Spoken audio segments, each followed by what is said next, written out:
Le chant du métro parisien a rythmé mon quotidien durant ces 5 dernières années.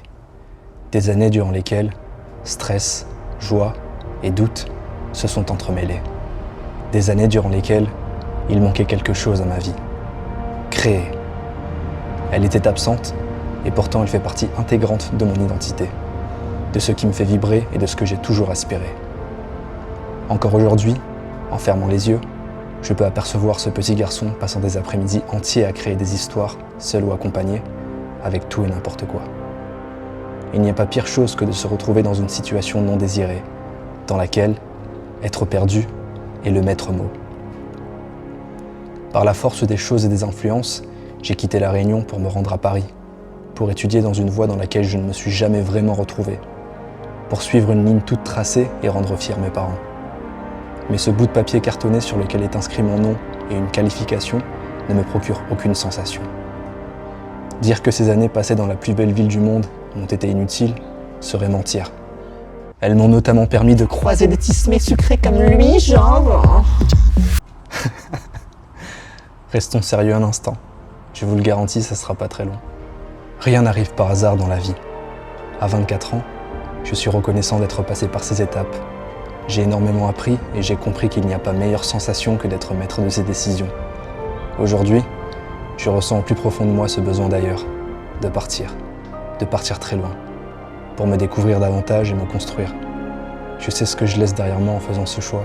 Sécurité, amour, famille, amis. Mais ce que je peux gagner en le faisant est infini.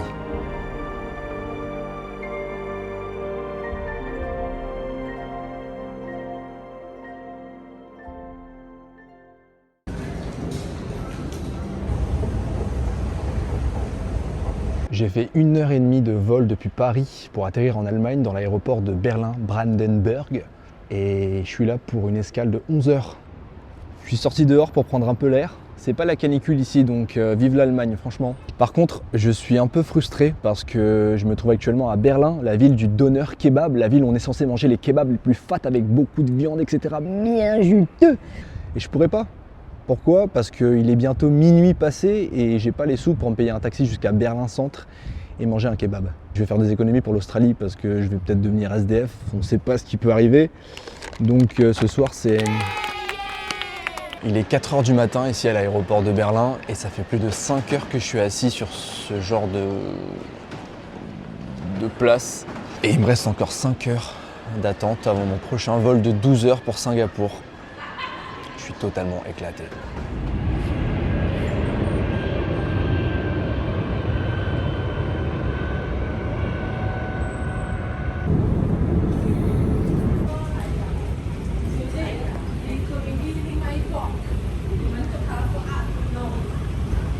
Bien arrivé à Singapour après 12 heures de vol. Il est actuellement 5h20, 5h25. Je vais passer la douane et ensuite j'aurai encore 6 heures voire 7 heures d'attente avant mon prochain vol pour l'Australie. Première chose que je remarque ici, hormis le fait qu'il y ait énormément d'Asiatiques, c'est le calme. Et je pense que c'est culturel. C'est ma première fois en Asie. Bon, je suis dans l'aéroport donc je suis théoriquement pas en Asie, mais voilà.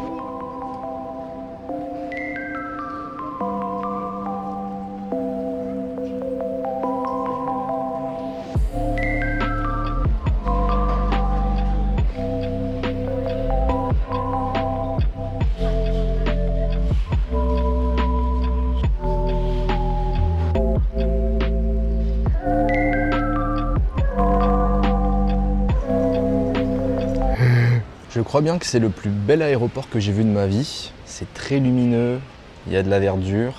Bon après, mes proches me diront que j'en ai pas vu tant que ça, mais bon, pour l'instant, c'est le numéro 1. Je vais profiter de ce moment de calme pour vous montrer ce que j'emmène avec moi, niveau bagage.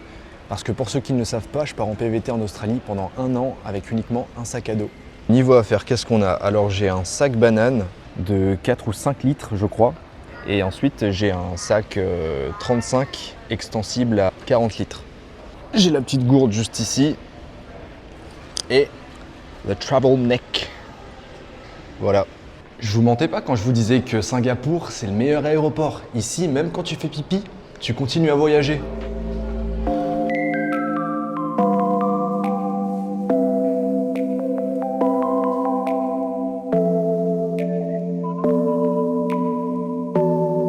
Ouais, ça a pas la même gueule que sur la photo, mais bon appétit.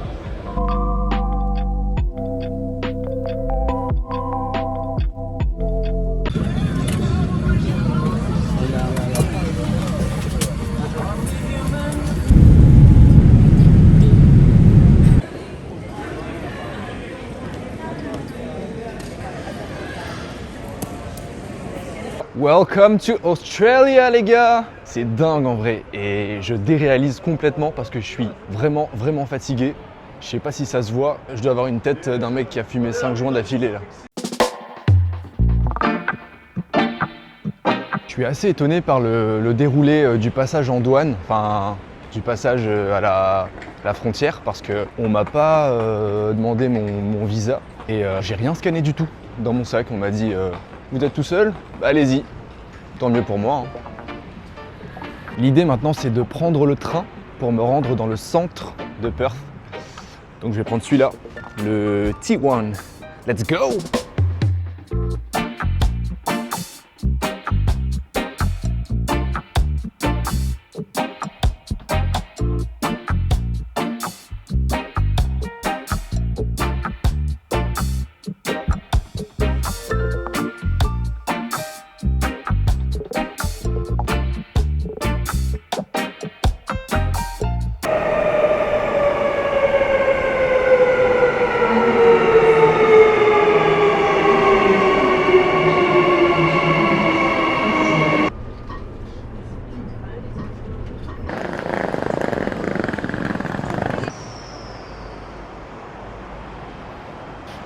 Je vais vous dire un truc, je sais pas du tout où est-ce que je vais.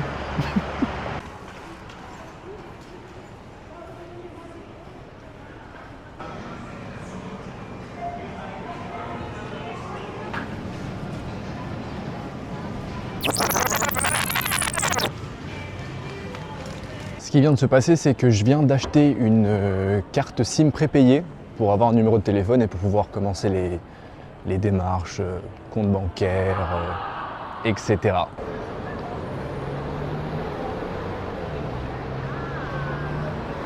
J'ai pas du tout regardé les prix des fruits, des articles, l'alimentation de manière générale dans le magasin quand j'y suis rentré parce que j'ai pas le temps. Là, faut que j'aille à l'auberge de jeunesse. Et vous pouvez pas imaginer comment ça me tend, j'ai tellement envie de comparer les prix.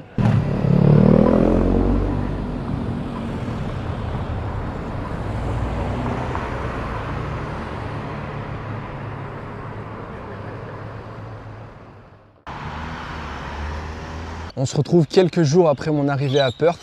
Je vais être cash avec vous les gars. Oh putain, il y a une pintade ou un canard avec un long cou, je sais pas ce que c'est, mais waouh, intriguant. Ces derniers jours ont été très difficiles pour moi. J'étais très fatigué, irrité, limite associable. Je suis même arrivé au point de carrément remettre en question mon projet ici en Australie. Je pense que la raison de ça, c'est principalement le décalage horaire. En plus de ça, il y a le nouvel environnement. Arriver dans une auberge de jeunesse où les gens sont bien ancrés, ont leurs habitudes, et toi tu arrives là avec ton sac à dos et tu sais pas trop ce qui se passe. Ça joue beaucoup là-dessus. Je pense que c'est une phase obligatoire et il faut en avoir conscience lorsqu'on voyage dans un pays très lointain. Les premiers jours ont été désastreux, j'étais limite en dépression, mais ça va maintenant, donc faut positiver et c'est ok. Mis à part ça, durant ces quelques jours, j'ai eu l'occasion de réaliser quelques démarches administratives très importantes pour pouvoir commencer mon aventure ici en Australie. J'ai ouvert mon compte bancaire chez Westpac. J'ai pas eu besoin de prendre un rendez-vous, je suis allé sur place et ils m'ont pris directement. Les seules informations qu'ils vous demanderont, ce sont une adresse postale, donc moi j'ai mis mon auberge de jeunesse. On vous demandera aussi un numéro de téléphone australien et votre numéro fiscal français. Je ne sais pas si c'est le cas pour toutes les banques ici, mais en tout cas pour Westpac, il faudra fournir cette information. J'ai également fait ma demande de TFN. TFN pour Tax File Number. C'est tout simplement votre numéro fiscal australien qui vous permettra d'être déclaré au niveau de votre employeur. Et de prétendre à ce devoir de payer 15% de taxes jusqu'à 45 000 $ de revenus par an, qui s'élèvera ensuite à 35%. Théoriquement, vous recevrez par voie postale à l'adresse indiquée, donc votre auberge, le TFN. Mais en pratique, après 1 semaine et demie, 2 semaines, vous pourrez appeler le numéro dédié avec votre numéro de demande pour tout simplement demander votre numéro de TFN et commencer à travailler. Avec le TFN, vous pourrez également ouvrir le Superannuation Account En fait, c'est juste un compte retraite sur lequel votre employeur versera une partie de votre salaire. Cet argent-là, vous pourrez le récupérer quand vous rentrerez en France. Si vous voulez rentrer en France, vous pourrez récupérer une partie de cet argent. Si vous n'ouvrez pas de compte superannuation, votre employeur aura l'obligation d'en ouvrir un pour vous. Et si vous cumulez les emplois, je pense que la gestion sera un peu plus compliquée. J'ai pas l'information pour l'instant. Je l'aurai sûrement dans les semaines ou les mois qui suivent. Mais si vous avez l'information, n'hésitez pas à le dire en commentaire. Je suis actuellement à Hyde Park. C'est un parc situé à 15 minutes à pied de mon auberge de jeunesse. J'ai l'habitude de courir le matin ici ou simplement marcher. C'est très paisible. Les seuls bruits qu'on entend, c'est les bruits des animaux ou alors du mec qui passe la tondeuse à gazon. Mais voilà, super sympa.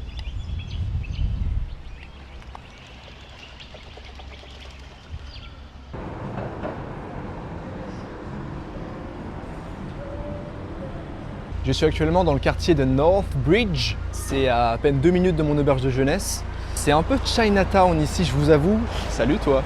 Il y a plein de restaurants et de boutiques asiatiques. Il doit y en avoir une centaine, je pense. Alors un truc qui est marrant ici, c'est que le feu passe au vert et tu as à peine 2 secondes pour passer.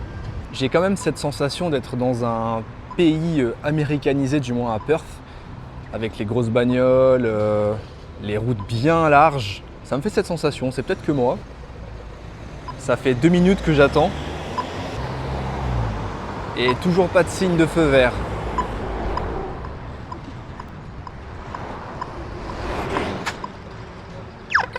Un, 2, 3, 4. Ouais, 4 secondes quoi. Franchement, ils ont pas du tout le temps ici. Quand on rentre dans un supermarché australien pour la première fois, on se dit waouh, c'est cher, mais bon, après, faut avoir le réflexe de convertir entre le dollar australien et l'euro. C'est pas forcément évident tout le temps. Il y a énormément de plats préparés. Excuse me. Là, on est dans la partie viande. Et pour les gens qui me suivent sur Instagram, vous avez sûrement vu en story un truc qui est assez rigolo, c'est que donc là, tu as la viande pour la consommation personnelle. Et tout de suite après, tu as de la viande pour ton chien. De manière générale, les prix sont assez ressemblants à ceux qu'on trouve en France. À part certains produits qui sont forcément importés, mais voilà quoi.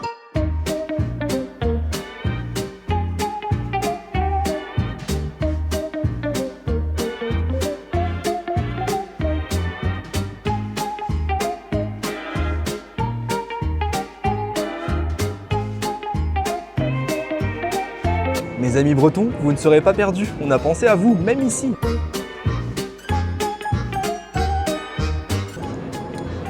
« 907 grammes, je crois qu'on peut pas faire plus précis que ça.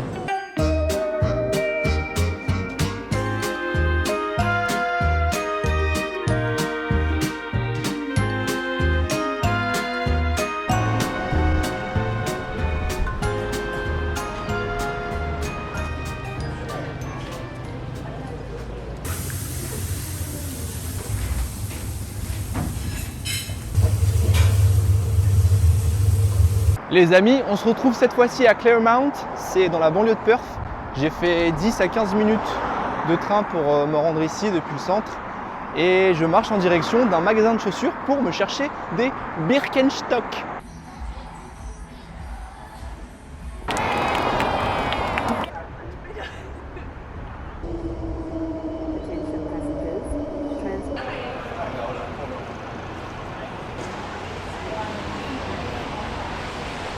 Ça me fait un peu bizarre de remarcher ici parce que ça me rappelle ma première soirée à Perth lorsque je suis sorti du train et que je vous ai dit je sais pas du tout où est-ce que je vais.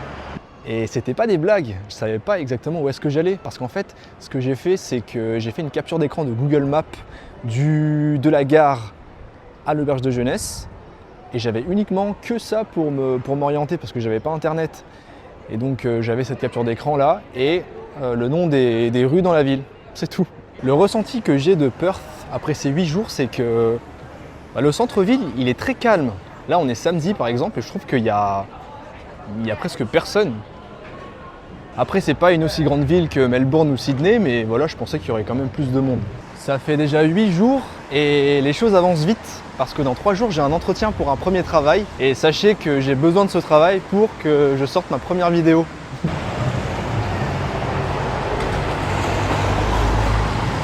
Parce que non, je n'ai pas d'ordinateur, je compte en acheter un ici. Là vous allez me dire, mais Jonathan, t'es venu sans rien, un sac à dos, sans ordinateur et tout. Mais oui, c'est l'aventure les gars, je suis backpacker, je suis un vrai backpacker.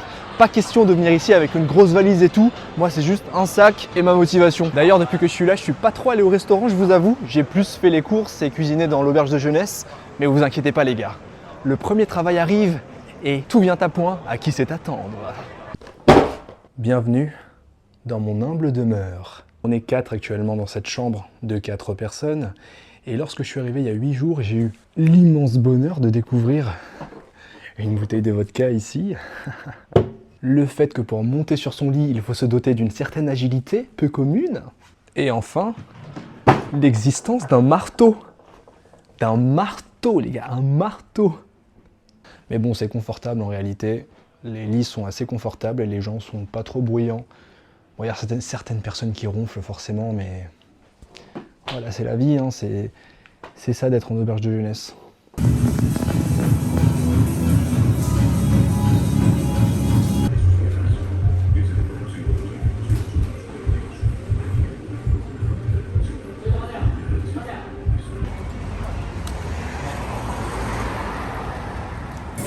I think when the food coming. The history of Volta from like before that. Very nice.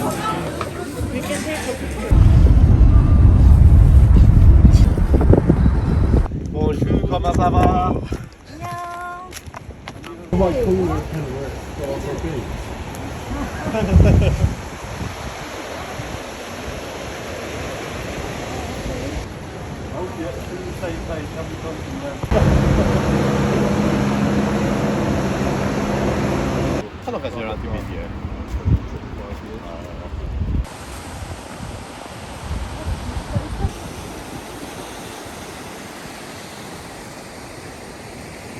C'est pas la plage la plus sexy du monde, je vous l'avoue. Mes amis ici présents ont peur de rentrer dans l'eau. I'm saying that you're afraid of swimming. Oui, oui.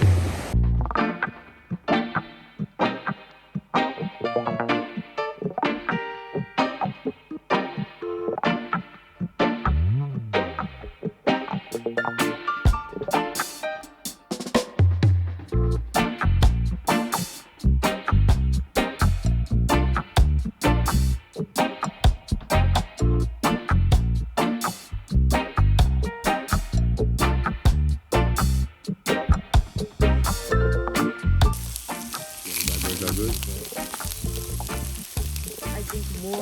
Yes, more time, more.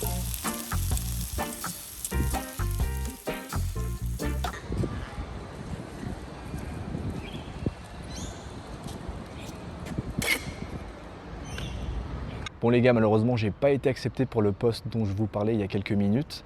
C'était un taf dans un camp de mine. Il faut savoir qu'ici en fait en Australie, tous les métiers qui sont dits dévalorisés en France, les métiers manuels, sont très bien payés ici. Ici, lorsque tu as quelques années de travail en mine, tu es parfois mieux payé qu'un avocat.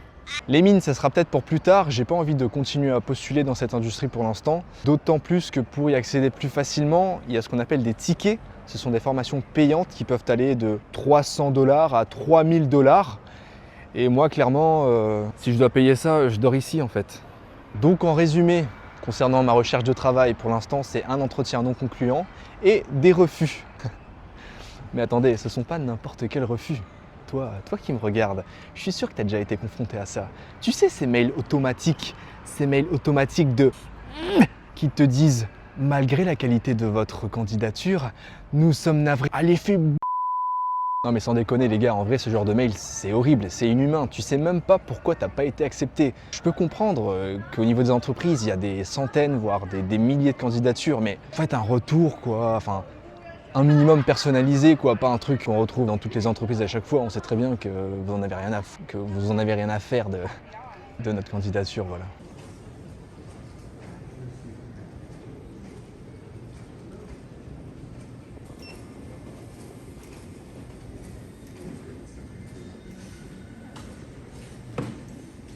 La conclusion de tout ça, c'est que demain, je prends le bus pour me rendre à Albany.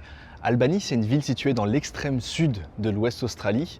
Donc j'aurai 6 heures de bus et j'ai peut-être une opportunité de travail en ferme, dans une ferme de fraises. Je suis en discussion avec le patron depuis quelques semaines. On s'échange des mails et là, j'attends le retour. Donc je me dis, autant me rendre sur place, toquer à la porte et demander si je peux travailler tout de suite, quoi. Donc c'est ça l'idée. Ce soir, c'est ma dernière soirée à Perth.